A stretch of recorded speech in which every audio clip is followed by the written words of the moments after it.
This is John Jackson Miller, and you're listening to the Star Wars Canon Podcast. May the Force be with you. There are stories about what happened. It's true. All of it.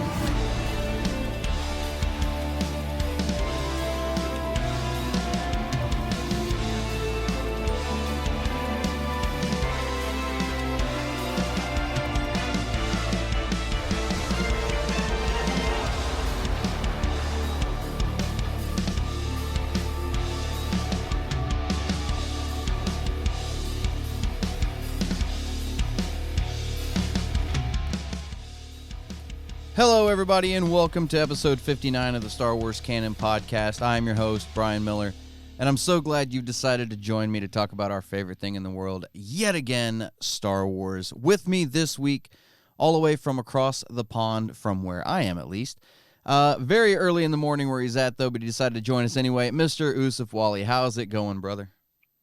Hey, Brian. How's it going? I'm doing well. Thank you for asking, and I'm really excited to keep talking some more Star Wars. We've been getting some really cool interactions by everyone following 1138 Star Wars Canon Podcast and Marvel Cast. We're really happy. We're really excited to keep, pumping out this content, aren't we? It's really fun joining you here. It's really cool. Oh yeah, absolutely. We have been getting a lot of interactions lately, and that's why I put all this together in the first place. I think it's no secret. When I started this, I was kind of in a dark place in my life, and I needed people to talk to, and Star Wars was my escape, and what better way than, talk to people about my favorite things. So that's what, this ended up being, and it's evolved into this, and so, yeah, absolutely. I'm loving where we're at right now. Quite a bit to talk about this week. We got some good mailbag questions. A little bit of new canon this week, and a little bit of news, but I'm really excited about the mailbag questions. So before we get into those, though, we were sitting here talking about, the formation of 1138. Guys, make sure to go check out patreon.com/1138productions. That is our official Patreon page. There is some exclusive content on there if you decide to help support us. It's definitely going to be appreciated. Also on there, free of charge for everybody, so you kind of get an idea of what you're getting if you decide to become a supporter of Patreon. A couple of weeks ago, I ordered online, and don't ask me why I did it. I just did it. Now I don't know why I did it. I bought the Star Wars Holiday Special from 1978 on Blu-ray, and there is a full reaction of that on there on the Patreon for whoever would like to see it, completely free of charge, full reaction, all 110 glorious minutes of that thing. It is so hard to watch, but definitely go check that out.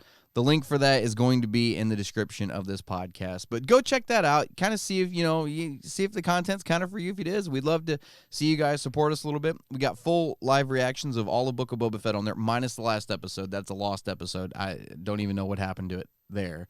But as soon as Obi-Wan starts, as soon as Bad Batch starts, Mando Season 3, as soon as all these shows start going, Andor, we're going to have full reactions on there as well. Definitely check out 1138productions.com.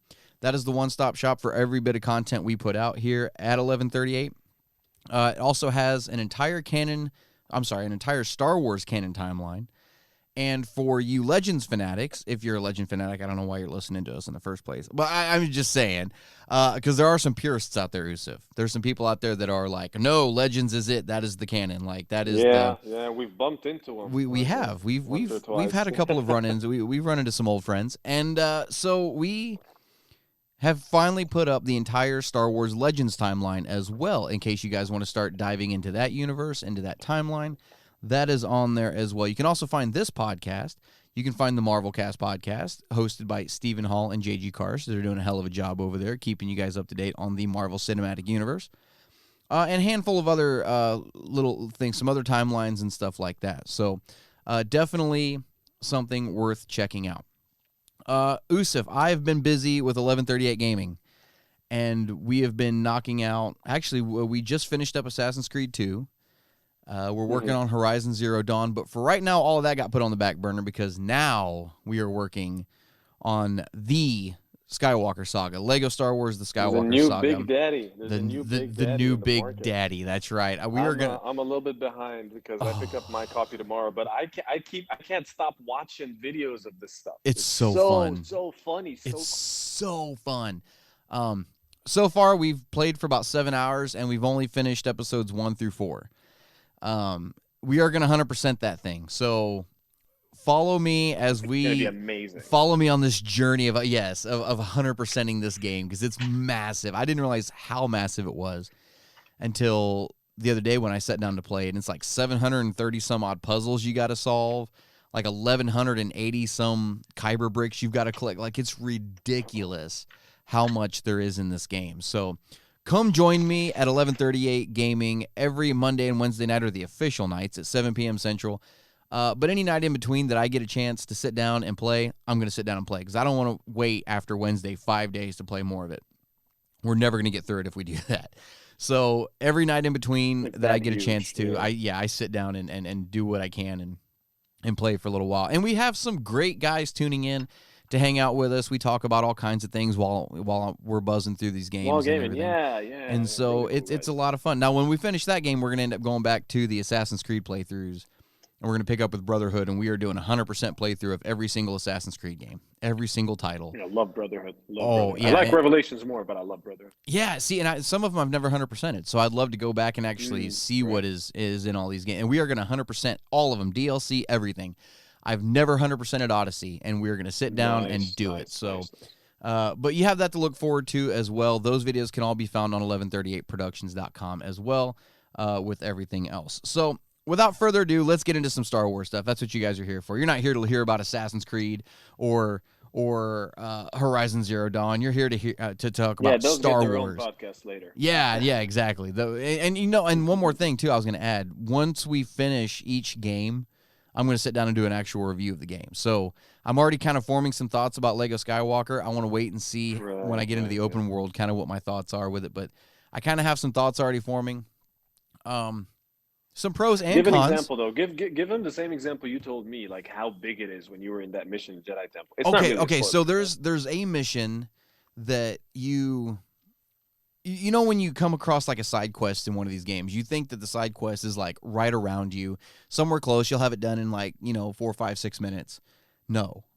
So in this game, if you go to Coruscant and you go to the Federal District and you go to the Jedi Temple and you go all the way to the Jedi Council Chamber, you can find Yaddle. And you can do. She tells you, I have a side quest for you, and you think it's something like in the Jedi Temple. You're wrong. She's like, I want you to go to Tatooine and kill a crate dragon, and then come back. like that's the mission. And then you have to go all the way back to the landing platform, get on a ship, go all the way to Tatooine, do your quest. You got to track this thing down, kill it, and then go all the way back. Like, it's ridiculous the kind of detail they put into this game. They literally made a Lego RPG game. Quite literally made a Lego RPG game, and it's ridiculous. I'm not even through the films yet, and I'm having a blast. It sounds bigger than Assassin's Creed, bigger than Jedi Fallen Order. It's got 20 planets you can go to. It's got over 300 playable characters. Like when you're coming up, when you go to each planet, right? When you pull up your map, you go to each planet. You have two options. You can, like Tatooine as an example. You can either go to Tatooine and land automatically, or you can go to Tatooine space, where you're outside the orbit of the planet and you can see the planet and you can actually fly around. There's things you can do outside the planet on space too. And then you can actually fly toward the planet and pick which city you want to go to and go land at. Like, you physically fly the ship towards it and go land at the city. Like, it's ridiculous the amount of detail they've put into this game. It's ridiculous. That's the only word I can think of. I haven't asked you this. Who are you playing as? Who did you choose as your first playthrough? Well, right now, we're just doing the campaign. So you're kind of tied with who you can play as, because you're going through the films as like the first level of episode 1. I could have some options. Oh, you can once you finish the story missions, the actual story. Once you unlock free play, you can pick whoever you want. But as you're going through the story missions proper, it's just like the set characters. So like the first episode 1, the first level you play as Qui-Gon and Obi-Wan. You can switch between those two. Awesome. And then in the next episode you get Idiot Boy, and you can switch between all three of them. and so. But I'll go ahead and say this: I'm loving the game. This is my favorite Lego game ever, And I love Lego games. I adore And this game. and you're barely a few hours into And it. I'm 7 hours into it. Yeah, it's but Wow. one of the cons I have is, and it's not because it's different. That's not the layer makeup, or the level makeup of the old Star Wars games was each episode had like 6 levels that you went through to complete the whole film, and one of them was always like a vehicle level. But they still followed that same kind of template. On this one, it seems like we're buzzing through the stories pretty quick. It doesn't seem like they're very abridged versions of the films. Obviously, they're Lego, but it just seems like hour and a half and you're through episode 1. Hour and a half, you're through episode 2. You know, I mean, they're clicking right along. But they're hilarious. They make up for it in how hilarious they are. It's ridiculous how funny it is, and some of the character interactions are great. If you kill Qui-Gon with any Jedi character and he comes back, the first thing out of his mouth is, maybe Anakin was right about the Jedi. And you're like, what? Like, it's hilarious. So there's a lot to the game. Definitely go check it out. I bought the deluxe edition, so I got the little minifigure of Luke with his blue milk mustache and all the DLC. Totally worth it. Definitely, if you're going to get it, get that version. I'm telling you, it's totally worth it. Yeah, that's awesome. So, yeah, I'm having a blast with it. But anyway, you guys want to see some more, come join me on Monday night and probably Sunday as well. This is airing on Saturday. We're actually recording it on Friday this week. As soon as we're done recording, Yusuf, I'm probably going to get on and stream for a while and do some more. But, yeah, this Saturday and Sunday, I'm definitely going to be hitting it pretty hard and getting through it. So come join me. I'd love to see you guys in the chat. Hanging out with me. One more thing I want to announce. I knew we were getting ready to talk about the new canon. One more thing I want to announce also, because I want to get the ball rolling on it.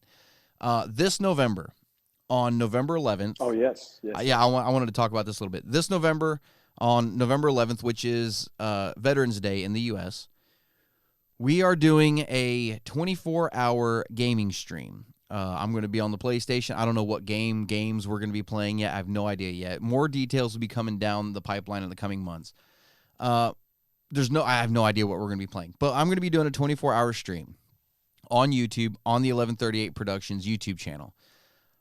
For anybody who wants to tune in, we are going to be raising money to raise awareness and combat veteran suicide. It's something that means a lot to me, being a veteran. It's something I've had to deal with a lot of my friends. I shouldn't say a lot of my friends. A few of my friends. Unfortunately, I've had to deal with this. It hits really close to home, and it's something that I'm personally very passionate about. I really care about this, and it's something that I really, really, really want to do. So we're going to be taking donations that entire 24-hour period in the form of super chats on YouTube and as PayPal payments. Every single penny of that is going to go to raise awareness for that, and it's going to be donated. I'm going to find an organization or a foundation that centers around that, and we're going to donate every single penny of that. Now, those of you who have been listening for a while know that I've got a pretty extensive hardback collection of canon novels. I started getting the Kindle novels about a year ago, so a year ago is when I stopped getting all the hardback. So up until a year ago, I've got like 4, 5, 6 years worth of canon novels, all hardback. Throughout the night, we're going to be giving those away to those who donate over a certain amount. I don't know what that amount's going to be yet, but we're going to set a threshold, and anybody who donates at that threshold or over is going to get their pick of a novel, whichever novel they want. So basically, if you're the first person to donate, you get to pick any of the novels you want. The longer the night goes on, the more that we end up giving away, the fewer and fewer you have to pick from. But we're going to be giving those away to those who donate a certain amount. So I'm really looking forward to it. I think it's going to be a lot of fun. We'll probably start it in the evening around 7 or 8 my time, Central Standard Time. And then I'll just go 24 hours. That way, when we get to the next evening, when I'm done, I can sign off and just go to bed and sleep all night. But yeah, I wanted to get the ball rolling on that now. Like I said, more details will be coming down the pipeline in the coming months. But I definitely wanted to do it in November. And when I started looking at the calendar, I saw Veterans Day, and I thought that was the perfect day to do it. So we're going to be doing that on November. Very, very important. November 11th this year. Yeah. Support you 100%. Yeah. So got that to look forward to. Let's get into this new canon, guys. This week we saw the release of a couple of new pieces of canon. We'll talk about the little one first. I guess little one. It's Bounty Hunters number 22. comic issue. And then the big one that I can't wait to get reading because I'm actually book behind right now. Queen's Hope by E.K. Johnston finally released, completing out the Queen's trilogy. I'm really excited to get my hands on that. It just came out this past Tuesday. So far I've really liked the Queen's novels. I'm excited to read this one.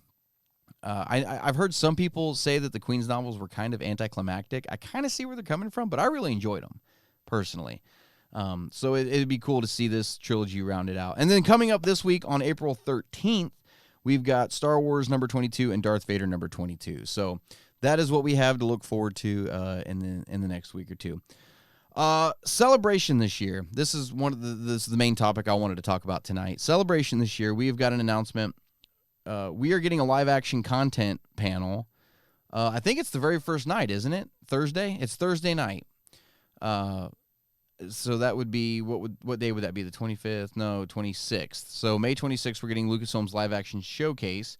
We're supposed to be getting the trailer for Andor. They're going to be showing, I'm assuming, the first 2 episodes of Obi-Wan Kenobi. And they're also going to be touching on Mandalorian Season 3. Nice. And what's interesting about this, Yusuf, do you believe for a second that they're only talking about TV?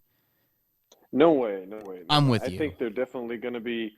Because I've been waiting for a while to hear about some other movies, and this is going to be the perfect time to do that. Whether they're standalone things, whether it could be a film about squadrons, whether it could be a film about some. I'm hoping that they revive squadrons. This would be perfect time to talk about everything else that they want to, especially since, I mean, I don't want to be misleading here, but it feels like Star Wars is going just a little bit quiet.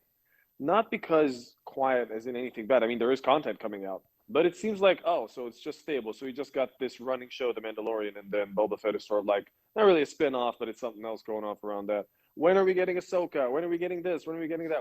Perhaps we're getting some other movie. So this is a time when Disney and Lucasfilm get a chance to, keep reeling us in, keep making sure that we got so much to look forward to. So I can't wait for that. I want to see more. You know what I mean? Oh yeah, no. If they've got anything to show, this is the time to do it. This is the place to do it. This is the venue. I'm really excited for this because I think I misled you, Yusuf, when I told you the Rogue Squadron film was indefinitely put on hold. I was wrong about that. I looked into it afterwards. I don't know where I read that. I remember reading it somewhere, but I think it was wrong because that is still on the slate for next year. It is releasing December of next year. So we've got to be getting something for it. Right now. Yeah, I know that's on me. That was my mistake. I am so excited for. I mean, it's good you did that because now I'm really excited. This is going to be great. See that. This is going to be great. Genuinely really excited to see that. And by then, I think Ahsoka will be in production by then. I think it's supposed to go into production next month, and then so we're getting the trailer for Andor. Mando season 3 is wrapped; it's done filming. So this is the year, man. We didn't have a celebration last year. I don't think we had one the year before either, did we? No, we didn't. I don't think we did. So if this is the first celebration in 3 years, like you said, Star Wars has been kind of quiet. I think this is the time. We had the shareholder meetings, like the online. Right. Yeah. I think this is the time. I think this is it. Bring it back with a bang. Let's do this. Show the first 2 episodes of Obi-Wan Kenobi. Show us the trailer for Andor, which is going to be awesome. Oh yeah, I'm so looking forward to Andor because I think from what I've seen, everybody's been kind of quiet about Andor. I haven't seen a whole lot of hype for it, and I don't understand. For the whole, big, huge reveal sort of hype, because this is going to be a different kind of hype. It's going to be a hype with a lot of reveal, right? And first looks and scenes. And I wasn't willing to bet or anything, but I'm hoping that there's going to be a trailer, like a proper full-on long trailer for Andor soon. Oh yeah, Andor. Like I said, Andor. Everybody's been kind of quiet on it. They kind of been sleeping on it a little bit, and I'm excited for this. It's all based off of that one line in Rogue One that Andor said to Jen. He's like, we've all done things we're not proud of, assassinations and stuff like that. The gray area that the Rebel Alliance operates in. Yeah, and I want to see that. It's still wartime. Wartime is wartime. Doesn't yes. matter if you're the Axis or the Allies. You gotta get your stuff done. You're fighting a war here. Yeah, I see this being a political thriller. and I or a spy thriller, and I cannot wait for it. Yeah, and spy thriller in the Star Wars universe. Yes. Universe. Oh, sign me up. So Diego Luna coming back and K2SO coming into it, you know what I mean? So I'm looking forward to it so much. And then Saturday, I want to see K2 get captured and get reprogrammed. Yeah, because in the comics it was so crappy the way they did it. In the exactly, because you talked about it before. It was one switch. Cassian flipped one switch on K2SO, and then it was just, hey, what's going on? Like that, and there he was. Maybe because he got him out of the prop center of Lucasfilm. It's like, oh, are you Rebel or are you whatever? Are you First Order? Are you this? Are you that? So it's like a setting. It's like a dial or a knob. Yeah. So you just flipped it. Yeah, it was literally a really switch.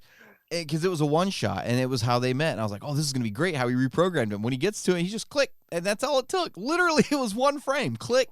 That was it. And so I want to see it. I want to see it play out in live action. I'd love to see that. And then Saturday, what we know so far for Celebration, Saturday, they're doing a Mando Plus panel. It's a conversation with Jon Favreau and Dave Filoni about Mandalorian. Amazing. Yeah, sign me up. And then on Sunday, we are getting a Star Wars The Bad Batch panel, which I'm assuming we're getting the trailer for Bad Batch then.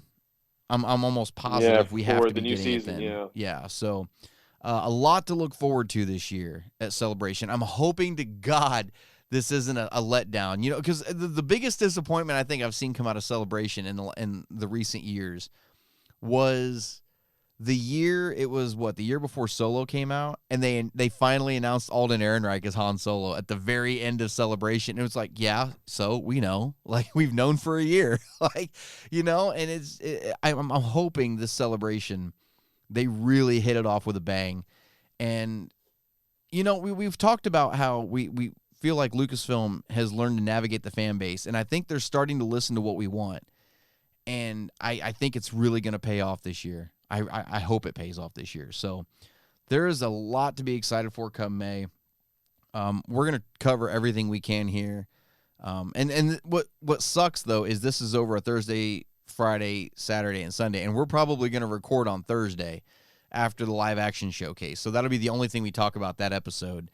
And then the following episode, we'll have to talk about the rest. Live updates or something. We can try to have some sort of setup where we each sort of have like a designated time and we do live updates. We could, remotely. So whether that be me or you, I mean, potentially, if JG or someone can actually go, that'd be amazing because then we can have live coverage from there. Yeah, that'd be really cool. We'll investigate that. We'll see what we can do. We will look into that. Yes, that would be absolutely awesome. Look into that. Yes. We shall. Yes. So, Celebration this year is going to be awesome. That's really all the news we had for this week was the announcements for Celebration, the live action panel. And I was going to ask you this too. As far as films go, do you think it's only going to be Rogue Squadron, or do you think we're finally going to find out what Taika Waititi's Star Wars film is supposed to be? I'm worried that we're not going to find out anything else because, I don't think that Taika Waititi's stuff is going to be confirmed, or maybe they haven't worked out a deal yet or something. Because he apparently has like many other projects with other studios to work on. The guy's popular. So I'm not sure if the guy's really popular. His stock is high right now. Oh yeah. And Lucasfilm does have. I mean, they're doing something right, which is narrowing their focus on a few things that they know are going to work. Right. Right. But the downside of that is that we want so much, so we're not going to get all of that. Right. We're spoiled. Obviously, there is. Yeah, we are spoiled, aren't we? We are. I'm putting zero hope on any new trilogy announcement, new universe, even if it was High Republic. Like people who were hoping to see some live action High Republic. Nuh-uh. You don't think? Not yet. Not even for years. Fair enough. No, I don't think so. That's my opinion. I'm not trying to predict anything. It's just no. I don't think it's. I think it's still. I think it's still premature. I think it's still not. They haven't even seen what it could be yet, because High Republic is gaining ground with Star Wars fans, but it's not reeling in new Star Wars fans. Not yet. Here's what I think is going to happen with the High Republic, because go for it. This is just my prediction. I've been sitting on this for a little bit, and I didn't want to say anything yet because I didn't want to be wrong. But the more and more I think about it, the more I think yeah, fair enough. The more I think maybe I might be onto something. they've broken this High Republic thing into phases, right? We just finished phase 1, which was an amazing phase. And now we're getting ready to kick off phase 2 in October, I believe. Where they're going back. Do we know how many phases they are? There 3. 4, They said right? there was 3 phases. I'm almost sitting here wondering if they're not going to do all these books and comics and all this other stuff leading up to the end of phase 3 and then cap it all off with a live action film. Like just the finale is in a film of High Republic of that era. So I don't know. It could be why Taika Waititi's film hasn't been announced, because from the get-go I've been saying he's doing something Old Republic, and then they announced the High Republic stuff. I'm like, oh well, no, that's what Taika Waititi's doing. I guarantee it. Yeah. So I don't know. I could be dead wrong on that, but that's just kind of my working theory right now, is that we're going to end up getting a live action High Republic film to cap off all these novels and all these comic books. So I could be wrong though. I doubt if even if they are doing that, it's not going to be announced this year. But I'm kind of wanting to put that out there, is just in case it does happen in the next 4 to 5 years, and I can go back and be like, guys, go back and listen to episode 59. I totally called that shit like back in 2022. So I wanted it on the record. Cool. Usif, let's get into your villain bracket. Last week, we had the last round of general assholes of that bracket, of that particular category. And the results last week, Jabba the Hutt won. And honestly, it wasn't really that close, to be completely honest. Fix. It really wasn't that close. So Jabba the Hutt won last week's bracket. This week, we're moving on to an entirely new category, no longer in general assholes, even though all these guys are still assholes. They're not general assholes. So we got 3 winners. These guys are professional assholes. Yeah, so we had 4 general assholes. Who all won? It was Sebulba, Hondo, and Sebulba, yeah, and Jabba the Hutt. Those are the 3 we had for the coolest character. So we're not done with them. So they'll be revisiting us later on when we've got winners in every category. We'll start facing off people from different categories against each other as well. Yep. So this week, we are starting the Bounty Hunters category. We've got the wheel all pulled up with how many Bounty Hunters do we have in this anyway? I didn't even count them. 2, 4, 6, 8, 10, 12. We have 13 of them. So we're actually going to probably have to come up with another name to stick in here. But we've got 13 of them for right now. We are going to shuffle this thing. You want to find out who we're doing this week? That sounded bad. Let's go for it. Who we're choosing this week? You guys didn't hear that. All right, here we go.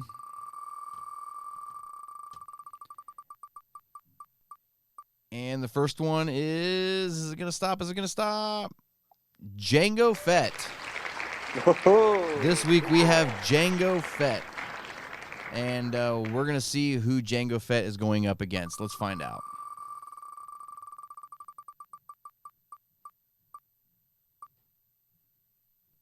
And Jango Fett is going up against Zuckuss.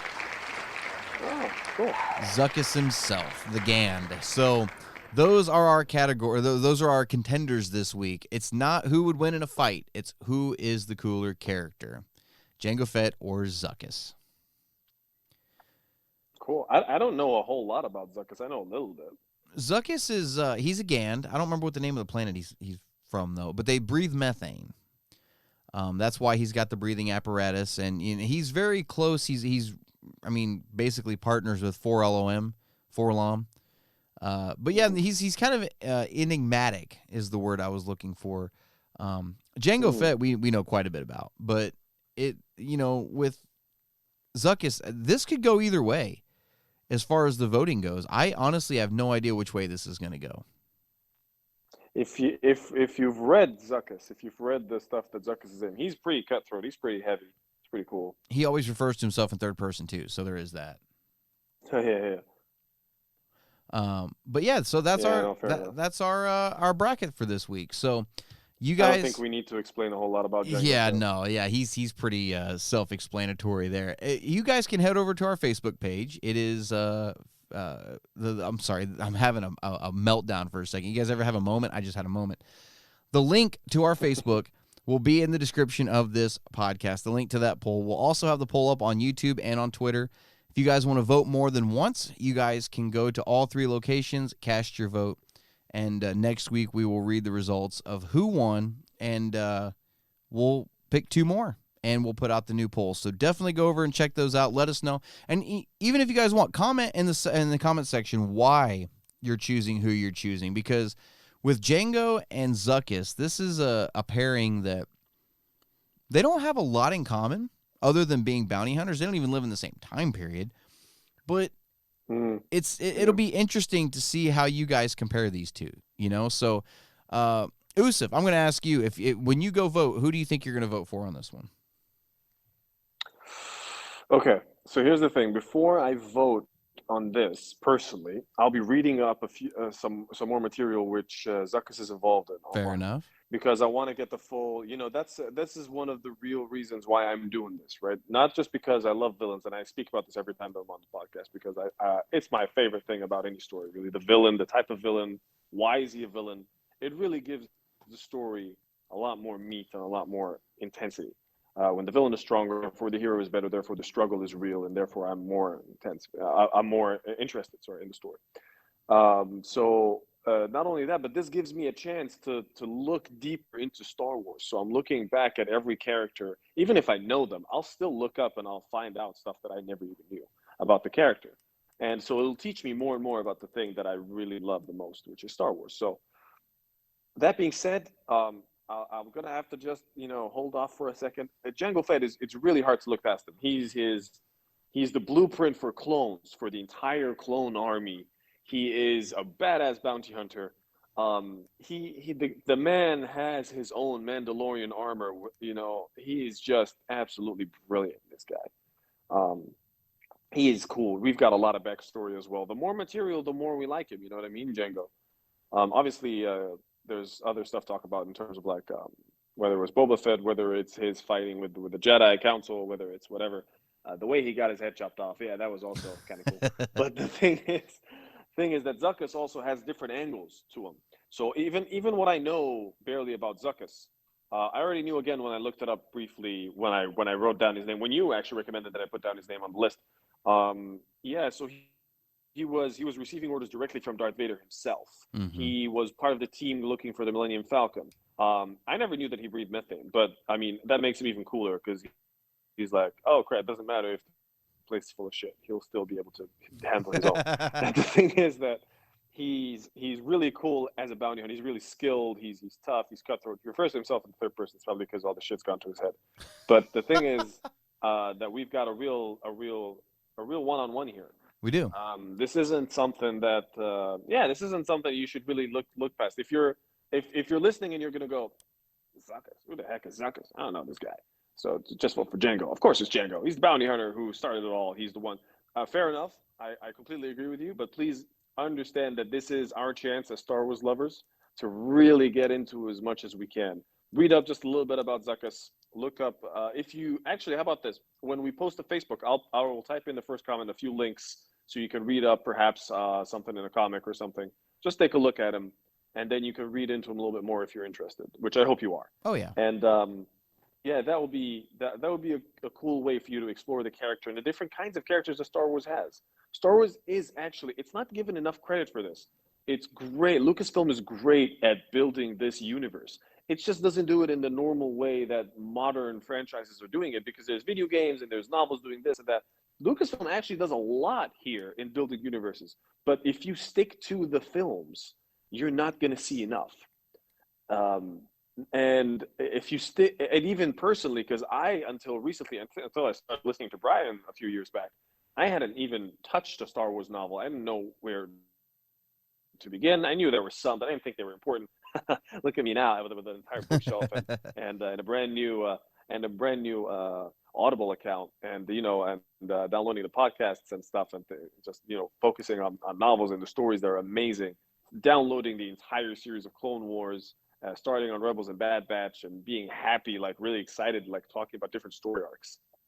Yeah, that was a big rant, but trust me, look up the characters, hopefully every character we cross, you'll be learning a little bit more about Star Wars and refining what you like and what you don't like, and then exploring other stuff, because that will be a rabbit hole of your own. If you really like it, you'll start going down different stuff, because we all like different stuff in Star Wars. If you like Legends, you love it, keep going. And if you love the novels, love it. If you love only the Jedi and the Force, by all means, it's amazing. It's the chief religion here, right? And there's other really cool stuff to acknowledge. And if you love Boba Fett and the Mandalorian and the whole bounty hunter concept, you're gonna like reading up about characters like Zuckuss and this whole category we're going through. And it was important for us to look at different categories, not just the main sort of Force users and stuff and the main characters that we know. Hopefully this is actually going to be closer than you could originally bet on. Yeah, we'll find out. So you guys can find all the links to every place that poll is going to be live in the description of this podcast down below. And like I said, comment and let us know what you guys think. Uso, let's get into some mailbag questions, man. We've got 3 of them this week. How do you guys get a question on the Star Wars Canon Podcast? It's easy. You simply email us at starwarscanonpodcast@gmail.com or visit us at 1138productions.com/contact. We'll go through each week, pick a few out. And this week, like I said, we've got 3 really good questions. I sent these to Usif, and he instantly was really excited to talk about these topics. You guys are sending in some good questions. And we love having questions. You guys are constant. It's fantastic having this kind of collaboration. You guys send them in, please. We love them because so like with this first question, I had this question myself years back. Let's jump right in, Brian. Okay. Well, the first question this week comes from Catalina Hernandez, and Catalina writes, I don't understand why Luke believed the Jedi were so full of themselves. Never in the films do we see anything that would back that up. Thanks for the question, Catalina. Honestly, I feel like we have. There was a bit of an arrogance there in the prequel trilogy. Yoda even talks about it to to Obi-Wan and Mace Windu at one point in episode 2, where Obi-Wan is complaining about how arrogant Anakin has become. And Yoda says, oh yeah, that's a flaw more and more common among Jedi, even the older, more experienced ones. Too sure of themselves they are. And so it's not really their arrogance that really was their downfall. It was, how would you say it, Yusuf? It was more their okay. So the way I look at it is their negligence. So there you go. That's the word I was looking for. Yes, thank you.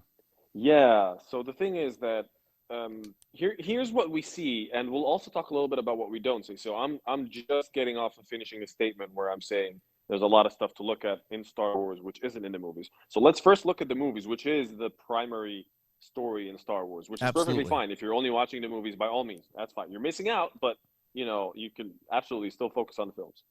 Yeah. So obviously the big one is that Darth Sidious and he's Palpatine since the senator, since he was before he was a senator, since he was up and coming. He was in training, in Sith training, right, by a Sith known as Darth Plagueis, who the Jedi had never even heard of before. Okay, so you don't necessarily know that in the films either. By the way, in the films, people, we keep talking about Plagueis. People also, you're not wrong if you didn't know that Plagueis was Darth Sidious's master himself. Because Darth Plagueis is just being told about from Sidious. But the way he says the story is sort of he sort of implies that he's the guy that took out Darth Plagueis, sort of thing. But yeah, anyway, this is, Darth Sidious has been hiding there in plain sight all along. And no one picked up on him. So this is the big FU sort of thing. That, Luke comes back and he says, well, look at that. At the height of their power, this is what happened. Right. They were blindsided by their own hubris. Okay, so let's put the word hubris aside for a second. What we saw was, just as you said, the Jedi being a little bit political, so that I don't mess up the saying of the word. And how you could see that was they were regularly in these meetings which seemed all too much like a sort of senator congressman meeting thing going on. Kind of, yeah. These are supposed to be peacekeepers, not so much philosophers anymore. Mm-hmm. This guy with an old wooden stick walking around. Now, I'm not trying to diss Yoda, but I'm trying to be like, this is how it feels. This is how they feel. And you never really saw them actually do much action other than Obi-Wan on his own. Oh, okay, so you're sending off some young guy and some old stuff like Qui-Gon and stuff just to investigate stuff and try to potentially keep peace and be ambassadors. Well, I mean, this is kind of not the point here. Jedi are supposed to be really feeling through the Force and understanding and trying to be ahead of the curve and trying to do more than this. So they got really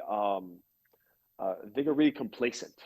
Is another word which I would say. You know, like when you're too used to your cushy position, so you're not really taking up. You're not really fired up to do the job anymore. You're getting complacent. You're getting, you're too chilled.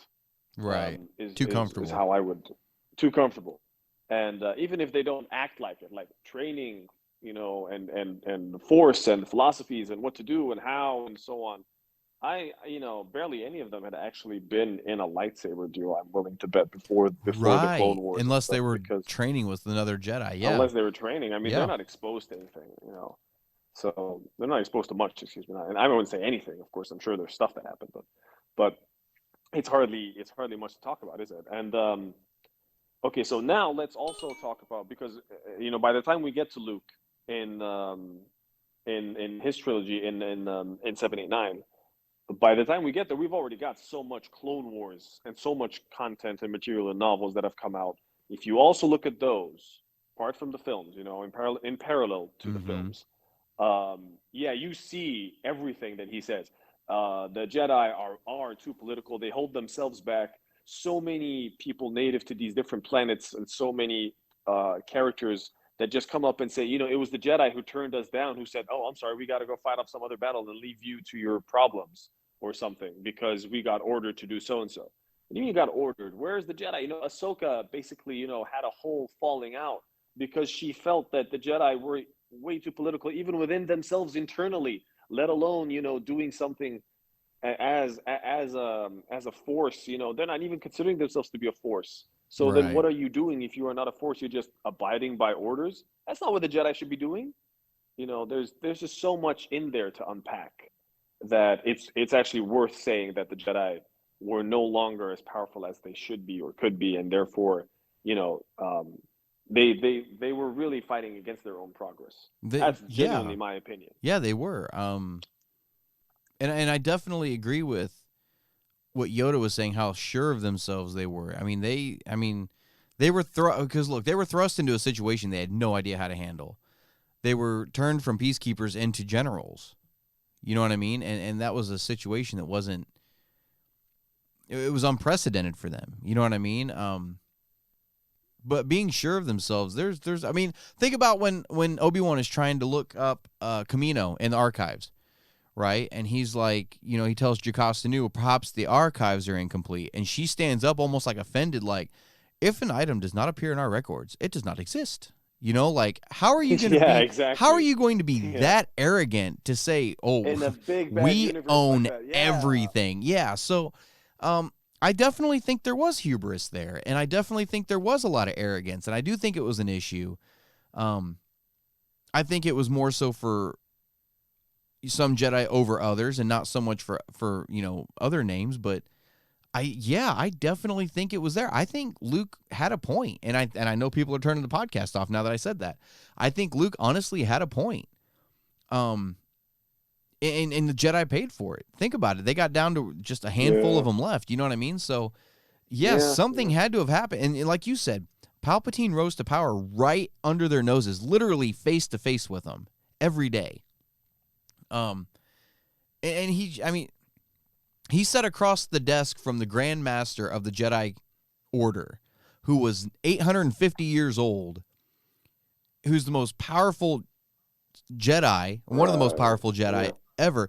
Yeah, Yoda kind of had his one of the most powerful Force users. Yeah, and he had a little bit of his, those moments where he kind of look at Palpatine with his eyes kind of squinty and he kind of sensed something, but couldn't figure it out. And then when Mace Windu tells the the other Jedi in Episode 3, before Anakin comes and says, Palpatine's the Sith Lord, even before that happens, when he sends Anakin to go report to the Chancellor what's going on, I sense a plot. I sense a plot to destroy the Jedi. The dark side of the Force surrounds the Chancellor. Why are you sending? Why are you sending Anakin 30 seconds before that to go talk to the Chancellor and tell him the report of what's going on, and then turn around and say, "I don't trust the Chancellor. There's the dark side is surrounding it." Why would you have sent Anakin to even deliver that message in the first place? Then political noob. That's why. It all comes to arrogance and hubris, and. You can say that their judgment was clouded by the dark side. I get that. But one Sith Lord is not powerful enough to cloud the Force for the entire effing Jedi Order. Tens of thousands of Jedi spread across the galaxy. He could not cloud everybody. You know what I mean? So, that's just my opinion. I could be, maybe there's something somewhere I'm missing. And if there is, guys, let me know. I'd love to know about it. But that's my opinion. There's no way. There's no way. To add a little bit to what you're saying there, I'd like to really dig into something. I don't know if there's any content out here, so you'll have to help me out here. The Clone Wars technically starts when Chancellor Palpatine is already Chancellor, is not a senator anymore, power, right. And he's So, do we have any material or content about Palpatine? See, this is why. I'm geared to this because I love the villain, so I'm extra geared to thinking this way. Right. Do we have any content out there to show Senator Palpatine or young Sheev Palpatine practicing dealing with the Jedi? Like, is he Not a young yet. guy talking to him? Not yet. Maybe I mean facing off, like challenging or something. I just mean being in the same room with a Jedi.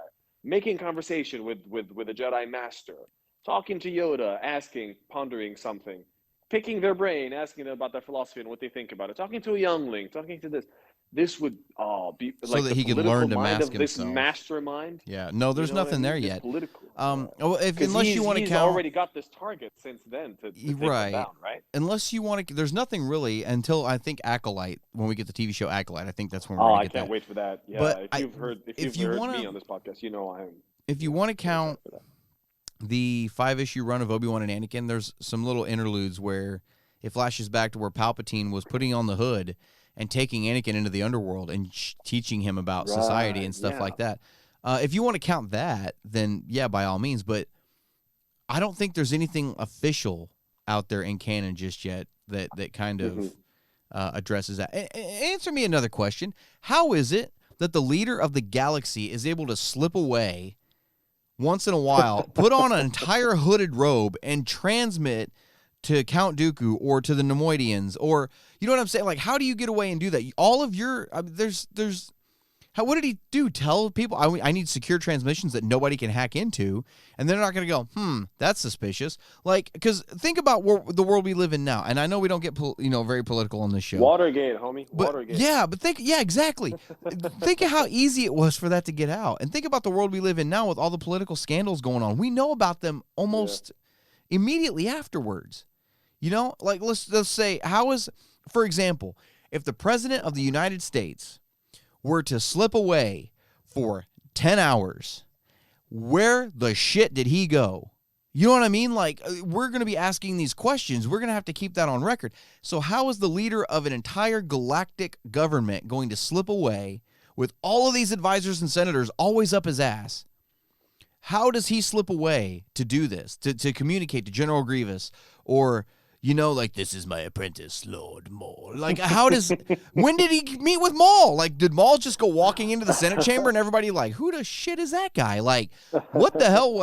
Okay. Like, when did that happen? Fox. You know what I mean? So, Fox. How were you able to consistently do that so well that you... Yeah. And he did a lot of those communications from the exact desk Yoda sat across from him at. And meet with his own master, Darth Plagueis, when he was a senator. Yeah. Yeah. How in the world did you pull this off? So yeah, I definitely think that there was a lot of hubris there with the Jedi, because think about even back to Episode 1 when Qui-Gon is telling the Council, I believe it was a Sith Lord that I encountered on Tatooine, and Ki-Adi Mundi is like, the Sith have been extinct for a millennium. There's no way they're back.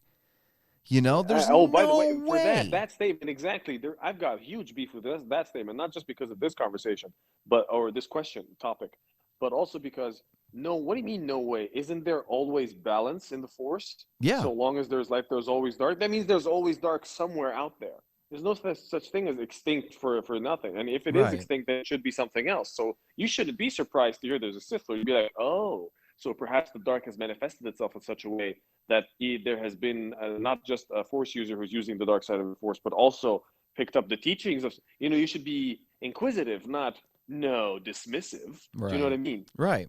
Yeah, that's something where if Qui-Gon Jinn comes to you and says, I believe it was a Sith Lord, everybody should have been like, oh shit, let's get on top of this. Yeah. You know what I mean? And, it's not like we don't believe not you. Just any Force user. Right. Yeah, exactly. So, there was definitely hubris there, and there was definitely arrogance, and it was naivety and complacency, and yeah, absolutely. So I think you summed it up there. If we had to, if you were talking about this particular question, like without adding too much content or too much, you summed it up really well by saying, sure, it would have required a really powerful dark side user, but it also simultaneously would have required a very weakened light side sort of force. Right. You know what I mean? Force Palpatine to be able to, or Sidious to be able to defeat the Jedi in the way he did. Not only would he have to be really powerful, but they would also have to be really arrogant, really, really sort of pompous, or really blinded by their own, misleading. Yeah. You also have to take That's into a really great question. I thought so too. You also have to take into account something that we've talked about a couple of times on the podcast recently, and that is a person's certain point of view. We've talked about Obi-Wan saying Luke was the chosen one to Maul as he was dying, even though we know he wasn't. That was Obi-Wan's point of view. That was the truth as far as Obi-Wan was concerned. The medical droid saying she's losing the will to live. That was their point of view. They didn't know anything different. So Luke saying, that's what caused this, was the Jedi's hubris. Yeah. That was Luke's point of view. That is what he saw. That was his truth. You know what I mean? Mm-hmm. To him, that's what he saw. That's what he understood. So there's several ways you could look at it, but I definitely believe that there was hubris in the Jedi Order. They were comfortable. They'd been in, 1,000 generations. Obi-Wan said it in episode 4. They were the keepers of the peace for over 1,000 generations. They were complacent. They just, day in, day out, routine, do this. And then when they were confronted with an extreme circumstance, the Clone Wars, it just blew everything to hell. And then that was how, it kept them distracted, and it kept them separated, and they were arrogant, thinking that they could find it, So there's definitely evidence, Catalina, to back up what Luke said in Last Jedi. And I would encourage you to go back and watch the prequels again. Because I think now it would stand out like a sore thumb to you, to be completely honest. Mm-hmm. So, but thank you for sending in the question, Catalina. Thanks for being a listener. We do appreciate it. The second question this week comes from Matt Perkins, and Matt writes in, "Hello there, fellow Star Wars lovers. I haven't heard you two talk about the rumors of Sam Jackson coming back to the universe. Is this something you'd like to see, and do you think it'll ever happen? May the Force be with you both." Thanks for the question, Matt. Usuf, do you think we are going to see Sam Jackson again? So we talked about this perhaps once in passing a few episodes back, because we were talking about all these rumors that we're hearing. So firstly, we both, I think we'd like to say, always take rumors with a pinch of salt, because there's so much surrounding Lucasfilm and Star Wars in general, let alone, since Disney bought them, what's going to happen here, what's going to happen there.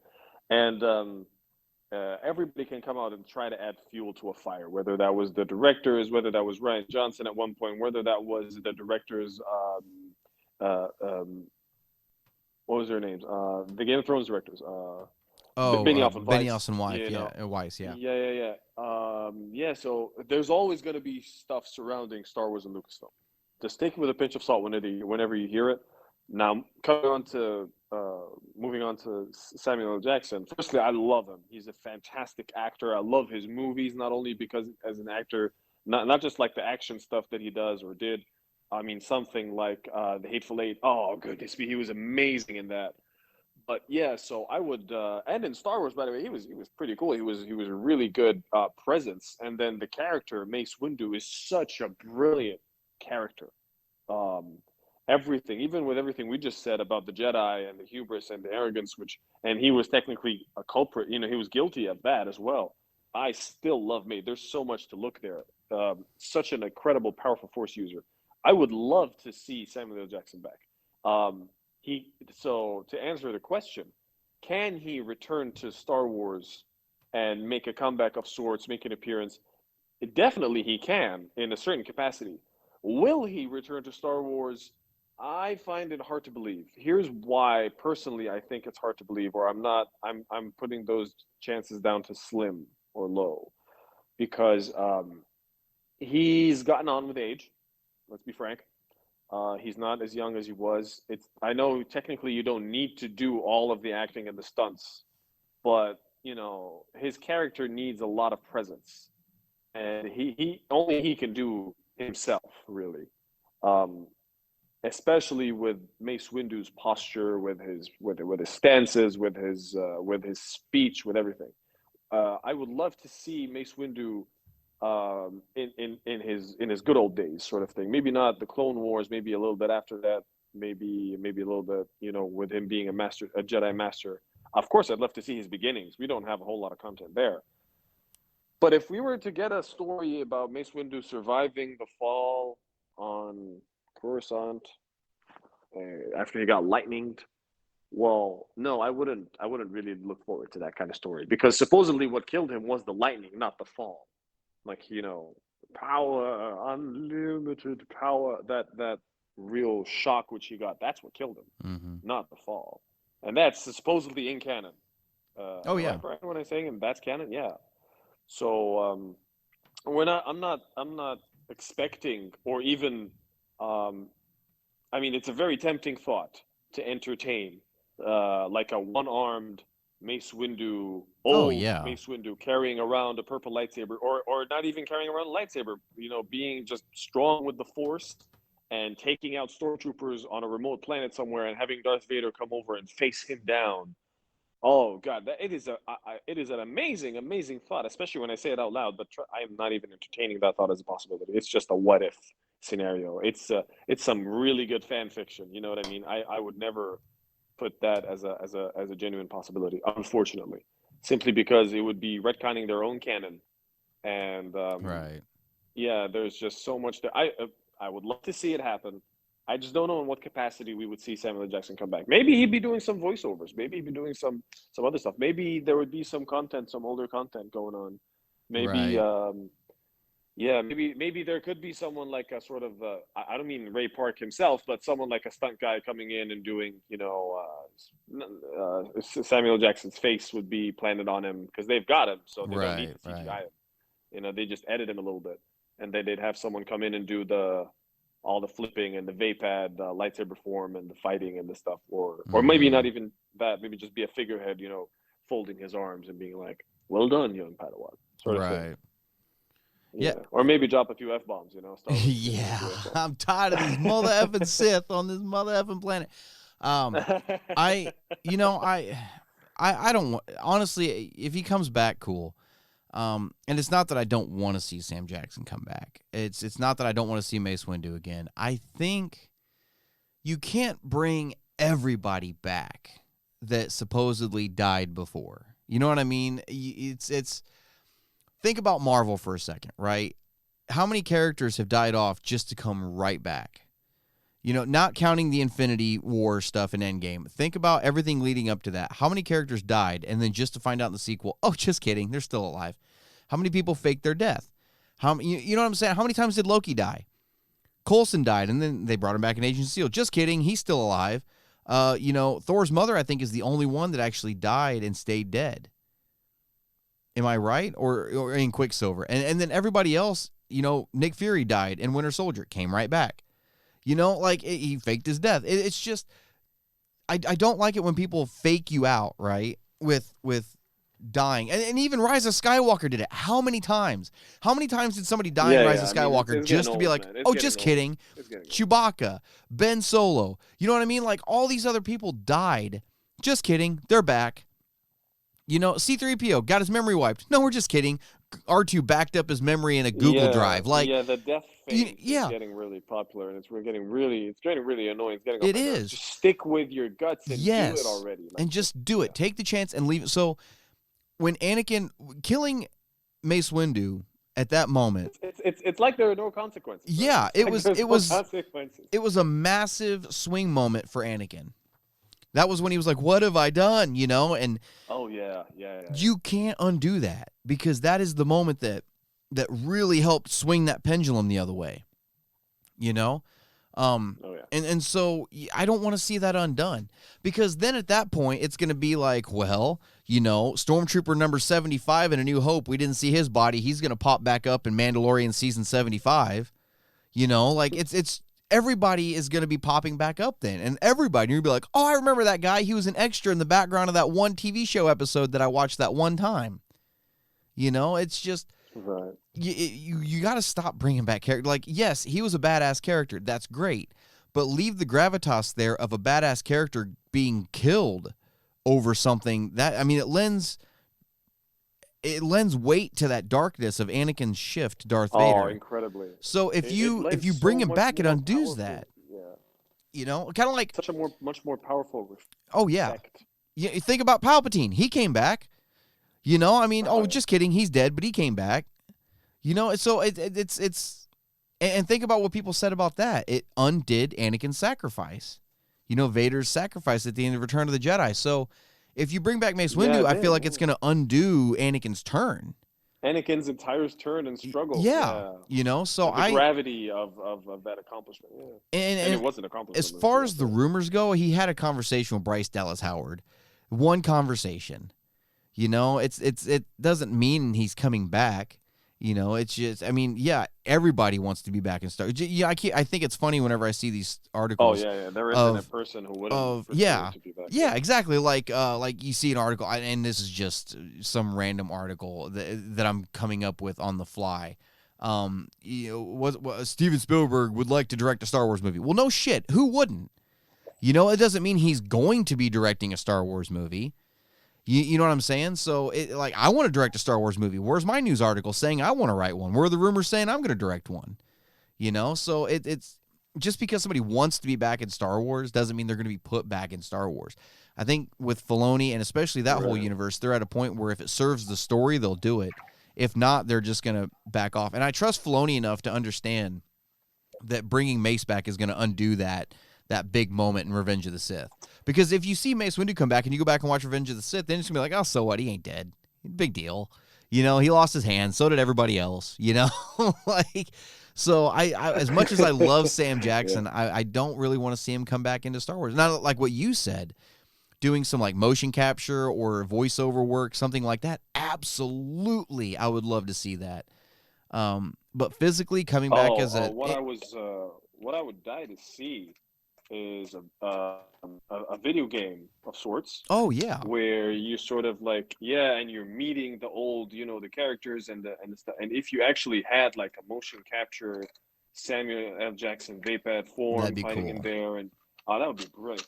But also something that is really cool that I actually wanted to really see in Star Wars was the Star Wars actors doing the voiceovers for novels. Yes. You know, that would be amazing coming in. So I know cool. that narrators and the writers have their own narrator, and there's a narrator who gets stuck in and he does the novel and stuff. Oh, but that'd potentially be cool. there could be another version of a novel where you actually have the actor come in.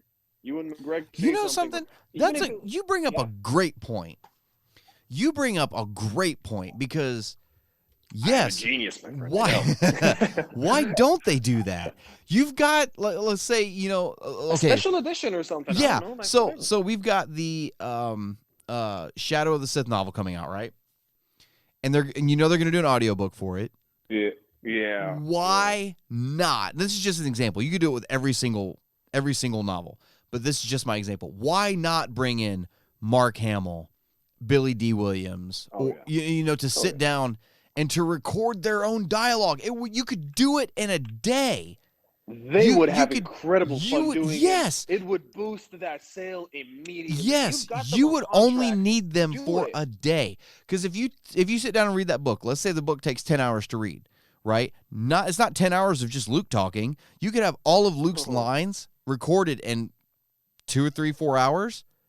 You could do it in the morning and, do him in the morning, and then afternoon, get Billy D in and record his. And then you could have all these lines to place in here. Do you understand what that would do to the production value of these novels? You are absolutely right. And half of the descriptive dialogue. So not the dialogue, but like, oh, he said so funnily, or he motioned here, or did that. You could potentially have the script be read out in a certain way, so you'd bring down that time. Yeah. And then you treat you treat the audiobook as an event. Yeah. So you'd sit down and go radio through drama and an audio drama instead of an audiobook. Yeah. Exactly. Oh, yeah. If that happened, they would definitely be like, I'd be on top of them. Go through this with us in celebration or something. Absolutely. It's the same way you do 2 episodes of Obi-Wan. There'd be another day where, guess what? Billy D. Williams and Mark Hamill are here because we're doing, the book, which is Shadow of the Sith is coming out, and we're doing this and that. So they're gonna read through a chapter. Why don't you pick this book up and do this? This would be brilliant. And Lucasfilm already has them on payroll. Yeah. You know what I mean? Already on contract. Why not do that? Honest to God, 4 hours out of a day, and their lines would be done for a book. So you bring up an amazing point. That's a great point. If I had Master and Apprentice done with like Liam Neeson and Ewan McGregor. God. That'd be so cool. Oh, that'd be but and I think it would also be cool to have the author of the book be the one to come in to narrate. Oh, that would be brilliant. I mean, even if they don't necessarily have the skills, yes. but they could definitely do it as like a special edition or something. Yeah, I would at least that. At least have an alternate version, or maybe a couple of chapters just as a release. Something, I think that would be so freaking cool, and it would really, I think it would lend a lot of credibility and a lot of almost cinematic feel to these audiobooks. But I know we went off the rails there for a minute, but star power, man. I know it's a business term, and I don't really like using business terms and stuff right, that I love. But especially for the quality of it. This is talking about the quality of it. This is talking about, it's just really cool. That was a good point. Yeah, I know we derailed there for just a minute. But yeah, you brought up an awesome point. And as far as Sam Jackson goes. We are fanboys as well. Oh, yeah. I would love to see him do something like that. So yeah, absolutely. But as far as him coming back, I think the rumors are just rumors. And it's something that me personally, I think needs to be left alone. If I may add to something here, I might be derailing us even more, but okay. The point you made about fainting death scenes, or like faking, or like retconning, or coming back right death scenes, and something we said in there, which was committing to making the death happen. Mm-hmm. It lends so much more force. It creates much more of an impact. A really important point, we can point a finger and just say, look how awesome this turned out. Rogue One. Yes. Look, I know the whole point of that was a suicide mission, so I'm not going that far. But look at what it meant when they did die. Yeah. Look at what it meant. So even if you do half that, even when you say the way Han Solo died, even when you say the way other characters might have died in other scenarios, anywhere. Look at Game of Thrones if you're a fan. Look at how many characters there just dropped like flies, man. Yeah. When in the end of Episode 8, The Last Jedi, when Finn, all of the guys went back because they're too strong and the cannon is too hard. We have to turn back. And right. And then he's headed straight first because he is hell bent on stopping the First Order any way he can. He is wholeheartedly full. Oh yeah, he's in. Yeah. This. And his story is his arc is brilliant. He starts off as a stormtrooper, and then he defects. Out of fear, he wants to run away, but then he gets sold and he gets dragged into this fight, and he meets Rey, and he holds a lightsaber, and he takes on Kylo Ren, and he's going in to save Rey, and then he helps Han Solo, and he takes on Kylo Ren himself, and he gets hurt doing it, and then he keeps with the Resistance, and then by the end of Episode 8, he's facing it down himself, and everyone's telling him to no, don't do it, and then out of nowhere, somebody comes in and like takes him out so that he doesn't die and delivers a message. I'm not I'm not trying to undercut the message which was said over there, but if he had run straight into that cannon and he had died that way, good God, that character would have been legendary. He would have been a Star Wars legend no matter what, simply because of that. And we got to see the full arc of a stormtrooper in live action do that legendary act and heroic act. Oh yeah. This is what I would have loved to see. So yeah, I'm sorry of that little rant, but I hope there's someone out there who, if you agree with me, please send a message or like on the Facebook page or something. Just let me know, because I really am annoyed by this fact. Yeah, and I liked The Last Jedi a lot, contrary to many other opinions out there. But yeah, that was one thing in the film that I hated. Like, guys, just commit to it. I would have felt amazing if I saw that happen. But yeah. Oh yeah, no, I think, wrong. yeah, no. When you do a death scene, commit to it. I'm completely there. I agree with you. Yeah. So, or when you do an arc, give it as much meat as you can. Yeah, absolutely. Even if it means ending the characters like that, that might make them even more legendary than you imagined. Yeah, you're absolutely right. I mean, think about Anakin Skywalker's death and how impactful that was with his redemption. You know, so yeah, absolutely. That's yeah. So Mace Windu's death, seeing as we're talking about Samuel L. Jackson, Mace Windu's death was pretty intense as well. It was, yeah. The way he goes down, taking down Darth Sidious himself, yeah. But then, oh no, the way he died and everything, and then, yeah, that was intense on his part as well as a character. Can you imagine if he hadn't died? Can you imagine if he had killed Palpatine? If he had killed Palpatine, like think about that for a second. Obviously, Palpatine would have been dead. Anakin wouldn't have turned to the dark side, and then. Ooh, do you think Anakin might still eventually down the line have? Well, I don't know this thing and got sucked into it. I don't know, because Mace told him, you know, if what you've told me is true, you'll have earned my trust. I think he would have made Master at that point.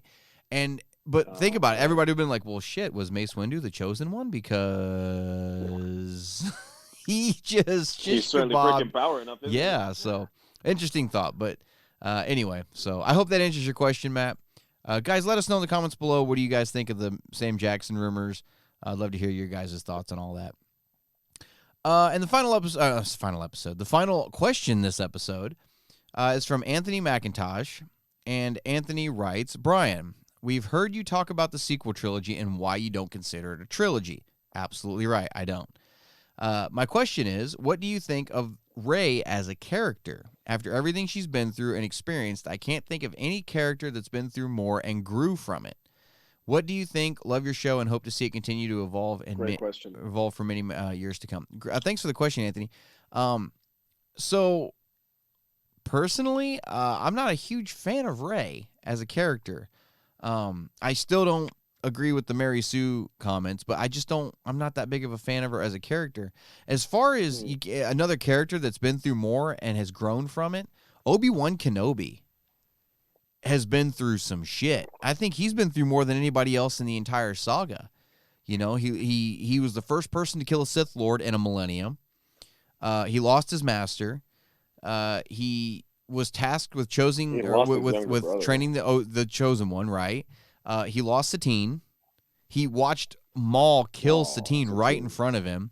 She died in his arms, just like Qui-Gon did. And then Maul died in his arms. He watched Anakin turn to the dark side. He had to live in exile for how many years watching over Luke? We don't know how stressful that was. We're going to find out next month. You know, and so, yeah, Obi-Wan went through some shit, and he never broke. He never turned to the dark side. He never gave in to it. After everything he lost in his entire life, he watched Padme die. You know, it's just, it's insane what Obi-Wan went through in his lifetime and never broke. So, Rey honestly hadn't been through a whole lot.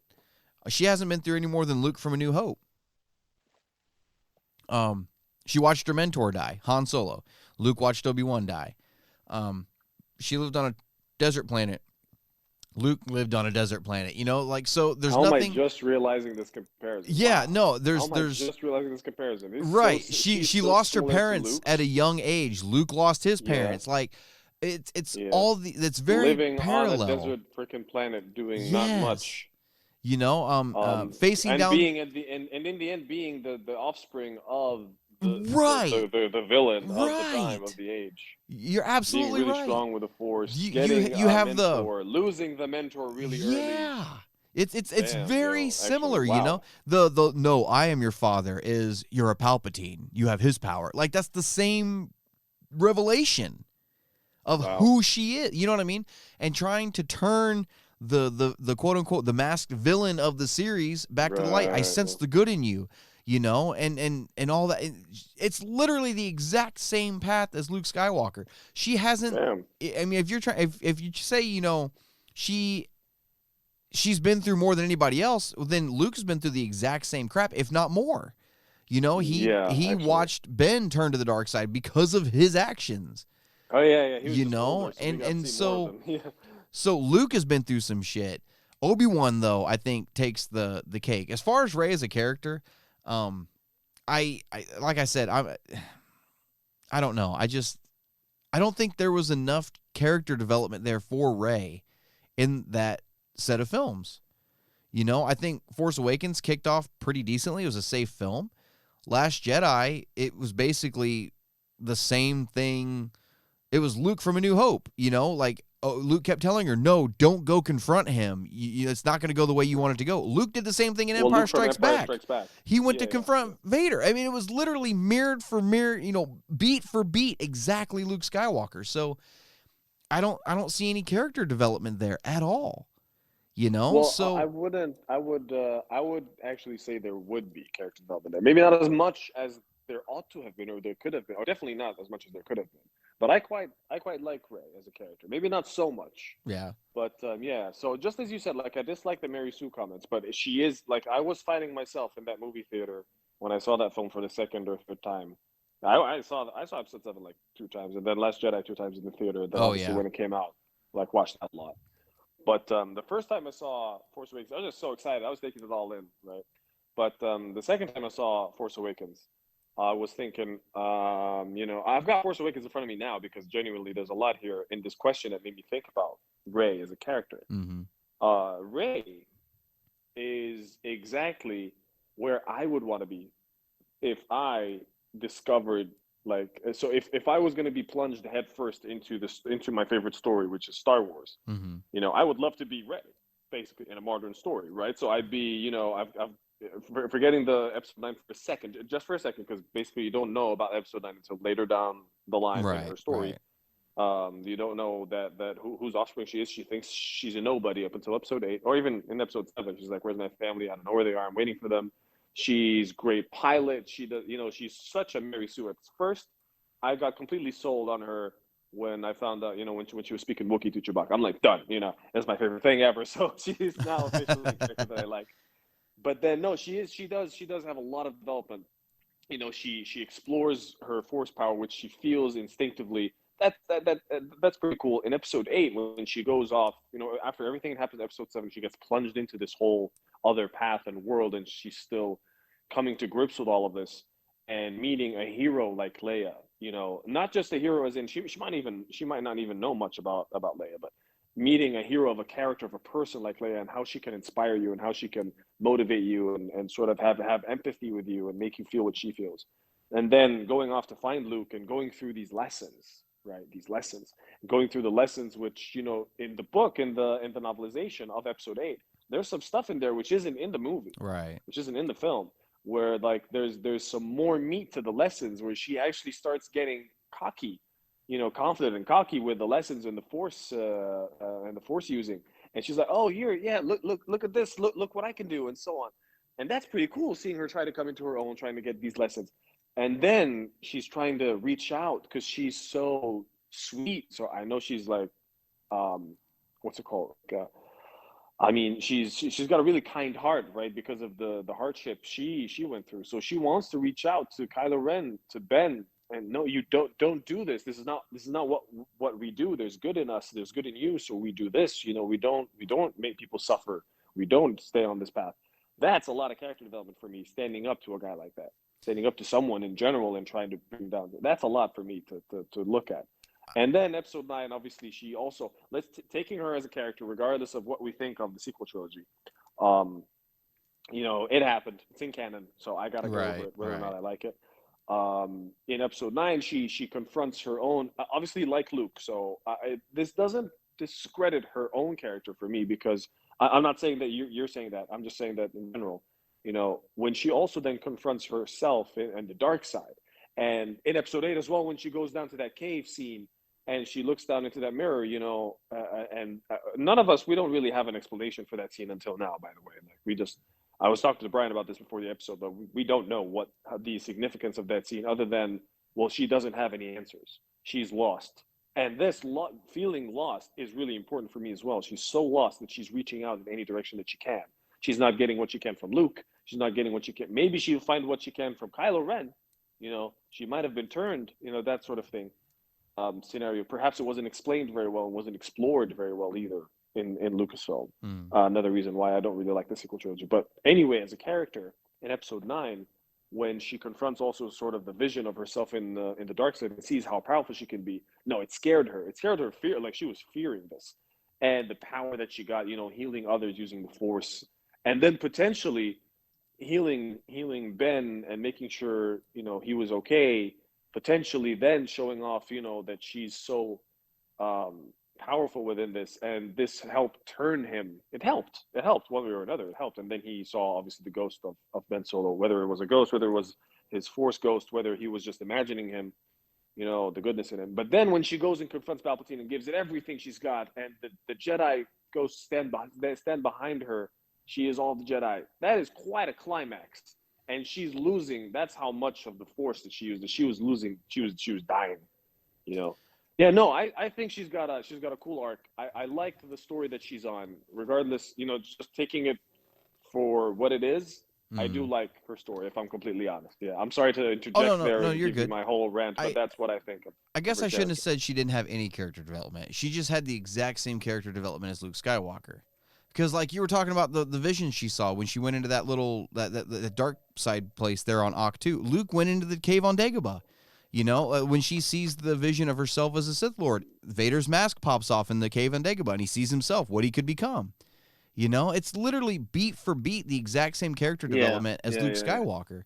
And I shouldn't have said she didn't have any character development. It was just, for me, I feel like it was beat for beat exactly Luke. It was just copy and paste. I completely understand where you're coming from.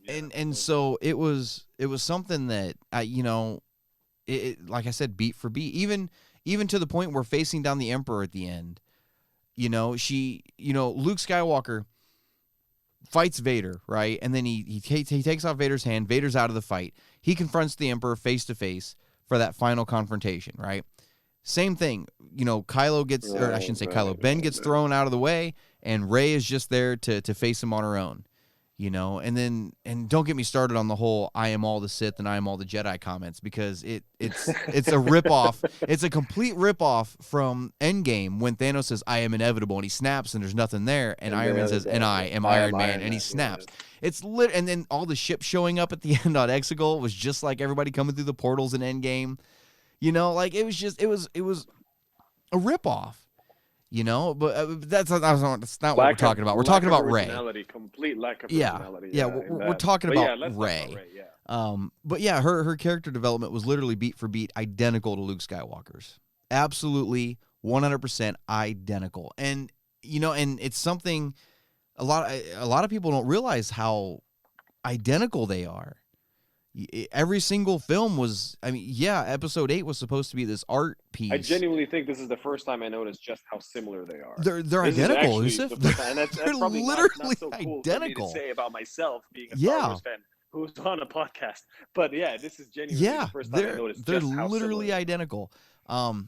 The only thing we're missing from Luke's arc is Vader seeing a ghost of Padme or something that kind of helps nudge him back in the right direction. I'll tell you what I mean? One way she's not like Luke. She didn't lose an arm. She didn't lose an arm. You're absolutely right. That's the only thing. That's because she's not a Skywalker. That's why. That's the only That's the only thing. You're right. And actually, did anybody lose anything in any of the Disney films so far? My friend, they didn't even lose their lives. So no, they didn't lose that. Yeah, I don't think anybody got dismembered. See, they're not real Star Wars movies. Everybody loses something somewhere, right? So, yeah, no. So Rey is a character, and then when I pull up Lego Skywalker Saga and I see her front and center at the very top, like with Luke sitting below her. Bullshit. It's the Skywalker Saga, not the Rey Palpatine Saga. You put Luke Skywalker at that point. Yeah. You know what I mean? Anakin's not even on and I know it's just a Lego game, but it's just Anakin's not even on that pedestal. It's Vader, which is bullshit. It should be Anakin and it should be Luke at the top of that pedestal with Rey sitting down at the side, or maybe even off to the side somewhere, just floating rocks and turning. I don't know. She shouldn't be the one at the front and center. And I know why they did it. Disney wants to put the characters they developed at the front and center and say they're the face of Star Wars. Now, I get it. It's a marketing thing. I get where they're coming from. And Rey is Rey. Rey is also. She's got a lot of the new fans, like the kids and stuff, and younger generation. I don't mean to say kids. I'm sorry. I just meant like the younger generation. Yeah, who's really getting Star Wars. This is the hero which they saw. She is a heroine. She is really good for the female power within Star Wars, right? And I appreciate that as well. Yeah. Well, think about this too with Luke Skywalker, right between A New Hope and the end of Return of the Jedi. You have A New Hope, you got 3 years, and then you got The Empire Strikes Back. Then there's another year, Return of the Jedi. He's got 4 years there that we have got comics and other books that have kind of filled in where he kind of filled in the gaps with his training, people he's talked to, other lightsabers that he found and took apart. We've got Heir to the Jedi, and we've got the Star Wars comics. We've got these other stories, and we saw everything in Empire Strikes Back, his training with Yoda, everything now that we're looking at in the comics between Empire Strikes Back and Return of the Jedi. He had all this training, right? What did Rey have? Because Episode 7 started, Episode 8 was 2 days later. In the course of 2 days, Episodes 7 and 8 happened, and then there was 1 year, and then Episode 9. And all she had for that 1 year was Leia, who had like minimal training from Luke, and a bunch of ancient Jedi texts. Like, if that's all it took to defeat the Sith, Luke had those Jedi texts for how long, and he didn't do it? So it's I don't get. Rey was just, I feel like, a plot device character in this trilogy to say, hey, look, strong female character. No, that's not a strong female character. Princess Leia is a strong female character. Padme is a strong female character. Well, she was until Episode 3, and they made her a plot device.